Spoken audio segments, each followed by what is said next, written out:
Hi there, I'm Jen. This is Remembered Reads. This is going to be kind of a response video to a few different videos that I've seen, and also it's going to be a look through books as clutter. I am in the process of going through boxes that have been in my mother's garage for more than 25 years. These are my father's old mining books, which were his workbooks, and after he died, my mother inherited all of his office stuff, which are books that no non-geologist needs to have. So I've been filming these books as I'm getting rid of them, and I thought, what am I going to do with this film?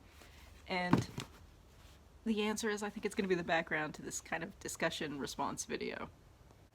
And before I share anything else, let me just say that what I'm sharing here is only about 10% of the full garage full or library of dated mining and mineral exploration material that I've been clearing out. What I'm going through here is mostly the Canadian stack with a few bits and pieces of US and Brazil boxes.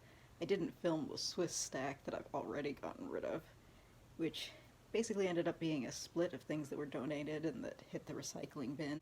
But the vast majority of it is stuff I still need to get through, which is a little crazy. But before I drown in more of these videos that I keep making, I decided it would work as a nice background illustration for a chat that's mostly about books as things or as items, because it's a discussion that I see coming up time and time again on bookish social media, and why not ramble about it a bit? One thing that I saw on Twitter a while ago was I saw some people who were horrified by the idea that books that get donated to libraries are sold rather than going into circulation, which I realize is coming from a nice place or a good place or a romantic place, but it really doesn't account for the practical considerations, because libraries obviously have a set limited amount of space, and books with high demand from users are the ones that are most important to keep in stock. And frankly, a lot of people donate things that are terrible, like gardening books that they kept in their greenhouse and are covered in mold spores and whatnot.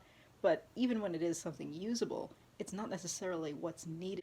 Books that don't have a lot of demand are nice to have for the odd, every now and then person who wants them, but they just realistically can't have the same priority. I used to volunteer at the Houston Public Library's warehouse where we sorted the books that were going out of circulation or books that were donated and being sorted into piles. Yes, usually to sell, sometimes to be recycled because, as I said, mold spores. After Hurricane Harvey, all kinds of very well-meaning people sent in donations. Some people even ordered brand new books, often things like their favorites or lists of things they thought libraries ought to have, classics and what have you, often direct from Amazon or from smaller booksellers, and they had those books sent directly to us. And it's a wonderful gesture, but it doesn't take into account what the flood actually destroyed. So if the flood, for example, destroyed the children's biology section of a particular library, your favorite classic novels can't replace that. And of course, people who send in books, they think it's more personal than sending in money. But without sending in the books that actually need replacing, you're not, it's really just creating more work, and it's a shame. Because of course those books were resold, and that does go back to fund the replacement collection. But if the people who sent them had just sent a donation in the same amount, it would, strictly speaking, have paid for more of the replacements. Because even though the book was brand new, it still has to be sold as a secondhand book. Yes, you can't replace a shelf of GMAT study guides with 50 copies of I Will Teach You to Be Rich. It just doesn't fill the same gap. And that kind of, I don't know, misunderstanding of space constraints seems to go beyond just looking at libraries and extends to how people look at the personal collections of other people. Last month I was watching a reaction video by a booktuber to a Wall Street Journal opinion piece by somebody who was stressed out being quarantined in her house because the quantity of books that she had felt like clutter to her, and she found it stressful. And the reaction video kind of made fun of the very idea of books being seen as clutter. Idiocy, the booktuber called it. And he was being slightly sarcastic, but at the same time he was sitting in a room that very clearly showed he had the space for bookcase after bookcase.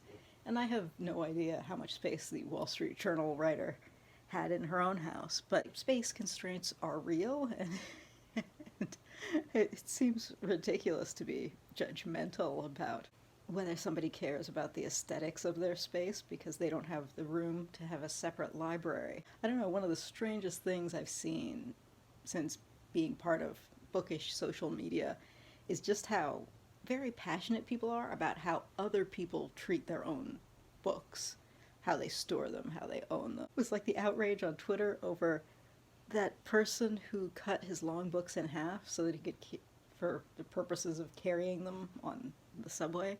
And some of those responses were hilarious. One of the books was Middlesex, which people took great joy in pointing out isn't actually very long, so if you can't carry the whole one, that's a whole different issue. But at the same time, a lot of people were genuinely indignant, as though damaging books that he owned and was reading is somehow a crime against all literate adults.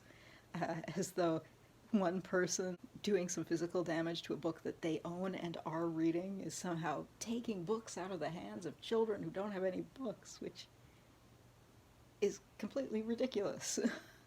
I mean, I shudder to think what some of those people think of through hikers who burn their hiking guides section by section as they're progressing up a trail. And I mean, a lot of those books are published with that in mind. I think the people who publish and write hiking guides and trail guides and whatnot are aware that people are going to be burning those books. And yes, it makes sense that bookish social media attracts people who are passionate about their own books, sure. But everybody has different priorities, so obviously people are going to relate to their own books in a multitude of different ways. I always think it's funny when there are tag questions that kind of suggest that people would be horrified by things like dog-earing or cracking spines in mass-market paperback. And then on the flip side, the people who insist that books are purely repositories for stories and information, and that the people who are collectors with their fancy editions or antique leather-bound volumes are ridiculous to care about how their books look, both of which are perfectly valid ways to look at your own collection, but who cares what anybody else does? I mean, the exaggerated horror of the pristine crowd when they see someone crack a spine or rip a page. And by the same count, the snide comments about the supposed idiocy of people who store their books based on aesthetics or colors or whatever instead of the Dewey Decimal System or the Library of Congress system or whatever organization system they think is correct is such a bizarre place to make a stand, and also such a weird fetishization of particular elements of books as items. As you can see here, I'm clearing out this garage, and I'm also clearing out this basement, and I'm digging through these old mining journals and studies and books from the 70s and 80s, and 90% of the time there is genuinely no market of new readers for these. So much of the material is outdated. The places that are mapped out and surveyed have been mined or developed or subject to floods and earthquakes and other natural or human changes, and even when the information's still valid, most of this information is available online or on microfilm. Incidentally, I also found a box of microfilm in the garage. Anyway, most of these are not aesthetically pleasing. I have come across a few nice maps, but again, most of these are so huge. Maybe if you lived in a loft you could display them, but they've been folded up, so even that's not necessarily attractive. And they are not designed as art pieces, they're designed as practical, here's where we're going to drill, so they're not really that attractive anyway, even where they are neat. I mean, the vast majority of these are blocks of dead trees at this point. So when I see people mocking the idea of books as a possible object of clutter, it seems to come from this assumption that there's always a market somewhere for every book ever published. But are those same people keeping things like old phone books? I'm guessing not.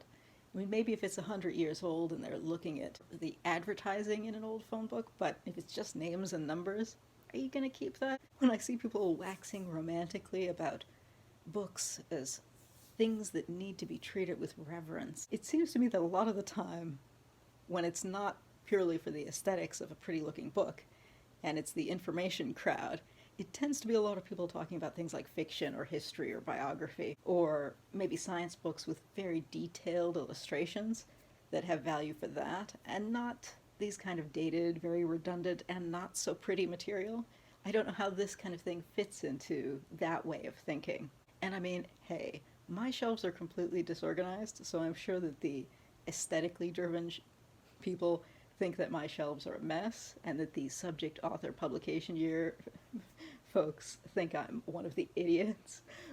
But so maybe that's why I'm kind of baffled by this. But anyway, if you've ever cleared out someone else's books, especially if they're not books that have a huge market of people who are looking to acquire them or read them, whether it's for informational or aesthetic purposes, how did it go? Was it frustrating? Was it fun? Was it depressing?